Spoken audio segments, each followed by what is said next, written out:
Gerald Green, born January 26, 1986. Today's feature went from rated the best player in the nation to being considered a bust in the league. How'd that happen? He had all the physical tools to be a star, especially when the game changed to a more deep shot friendly league. His size at 6'6" was perfect for the shooting guard position. He was young, high-motored, and full of energy, and most importantly, as far as physical tools, he had the athleticism needed to excel as a wing player at the highest level. He entered the NBA straight from high school in 2005 and played 12 seasons, with the last being in the 2018-19 season. It's not at all easy to make it to that level, so playing over 10 years, collecting a pension for the rest of your life, and averaging 16 points, shooting 40% from 3 at least one season is pretty much a success in the grand scheme of life.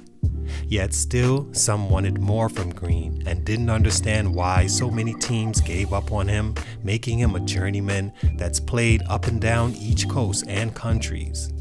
Here are 3 reasons Gerald Green's career didn't go as many thought it should have.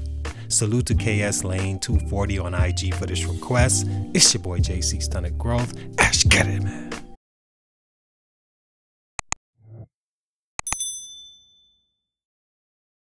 Green is a 6'6" shooting guard, small forward from Houston, Texas, that got a late start playing organized basketball.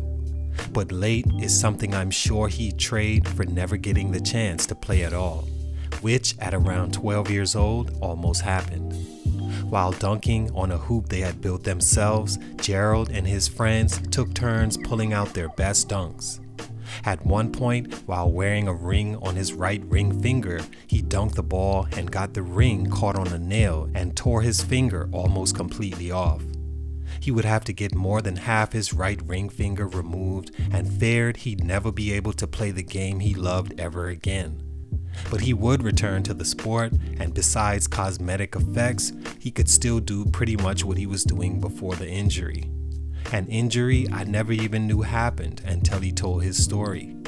He joined the varsity team as a junior in high school, but because of bad grades, he had to discontinue playing and focus on his schoolwork.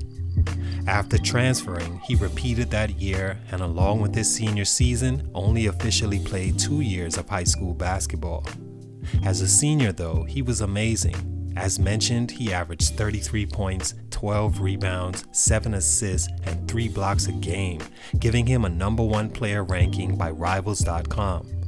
He became a McDonald's All-American and led that game in scoring with 24. Stunt number 1, too soon. The stunt in Gerald Green's growth that laid the groundwork for him not performing as maybe expected in the league was because he simply wasn't ready in certain ways to make such a huge jump. Yes, important circumstances were working in his favor that put him in that position. Things like physically, he looked ready. Multiple players that year were making the jump and he looked better than them at the time. Physically, his tools were ready to compete, and this was the final year NBA teams were allowed to look at high school players, so there couldn't be a better time to pull the trigger. But mentally, he just wasn't there yet, which in hindsight makes sense. Only 2 years of high school basketball and just 1 as a top-level performer, you almost have to expect that mentally this player won't be ready to think the professional game like other prospects. That lack of mental structure to be a pro first shown when he was taken by one of the worst teams and coaches he could possibly be taken by for him. The Boston Celtics and Doc Rivers made him the 17th overall pick and 3rd high school player taken in 2005. I say that was a bad fit for a few reasons. Doc Rivers, as a coach at the time, was known to have a short leash on rookies and had a tough, strict system, and in his 2nd year as coach of the team, understood that he needed to change the direction of the franchise from a non-playoff to barely 8 seed team if he were to survive. There wasn't much time to groom a 20-year-old rookie, and that showed in the limited minutes he played Green. This led to Green expectedly sulking at times and, as he says, not being professional about it, which is hard for a guy his age and limited experience. He averaged 5 points in 11 minutes a game and saw a few D-League assignments. In year 2, with more minutes, he had more success at 10 points a game, played 81 games, and was starting to look a lot more productive. After the season, he was traded to the Minnesota Timberwolves in a deal that brought Kevin Garnet to the Celtics and led to a championship. Had Green go to college and work on his game, it would have made him more ready to perform and stick with the team. It would have also almost certainly helped him avoid being drafted by a team looking to win now and not have time or space for his growth in the Boston Celtics. Stunt number 2, bad fits.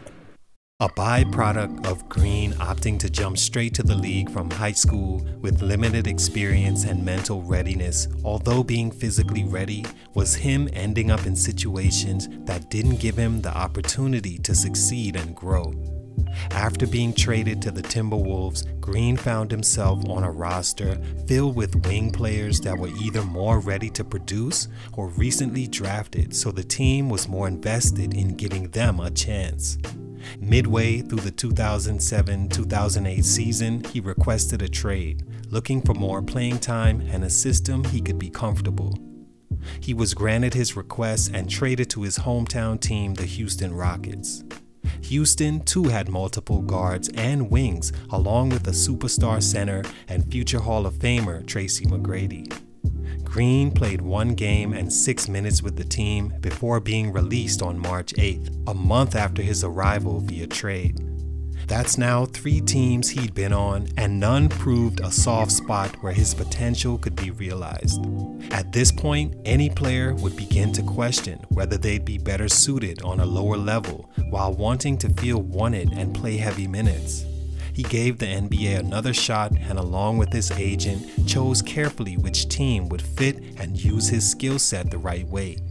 He landed in Dallas, but only played 38 games at 9 minutes a game and averaged 5 points a game.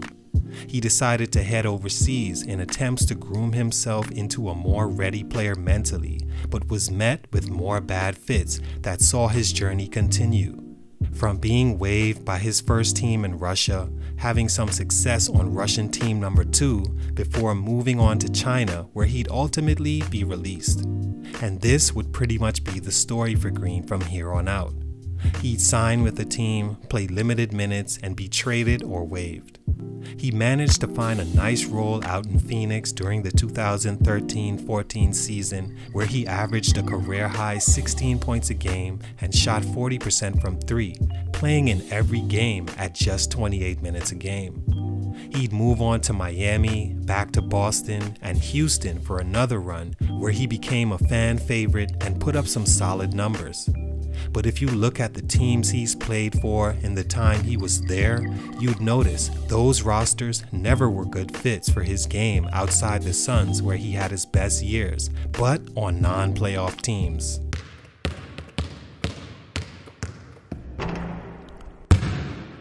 The good old stunt that, other than injuries, may be the most prominent in stories you've heard. And then what? After you provide a team with that thing you are known for and everyone gets excited about, what else can you do? After I drag race a Bugatti 100 times, I'll eventually want to see its handling, its braking, comfort, gas mileage, durability over time. As a basketball player, I try to tell younger ones all the time that that thing you're most known for will be celebrated, gawked at in awe, and may even get you to the NBA. When you get there and see that, oh wait, this guy can do the same dunk, and he's a point guard. This guy's release is just as quick as mine. We shoot the same percentages, but he's bigger than I am and plays better defense. Then what? Then teams will get tired of their brand new toy that's got the crowd pumped and trade or release you in favor of a guy that does more. I say this as a guy that's never made the NBA, but has studied why I didn't and literally graphed out the players that succeeded in my era and what made them successful. One thing that was a constant was most of them that made it and lasted did more than one thing. It could be 3 things or 5, just more than be a spot-up corner shooter that's also streaky. Everyone can run the break and excite the crowd, so I won't count him as a jumper. Yes, his looked exciting, but 2 points is 2 points. All in all, Gerald Green, like I said, played a good amount of years in the league and was a solid rotation player. Him entering early and not developing not only his skills, but mentality and reputation led to him never being the focal point of an offense or given the opportunity to be a great player, although he had the tools. Was he a bust? I don't want to call a guy that's played 12 seasons and had one where he was almost the most improved player a bust, but he definitely could have done more had it not been for these reasons. Salute to him, much respect. It's your boy JC Stunted Growth, and I'm out.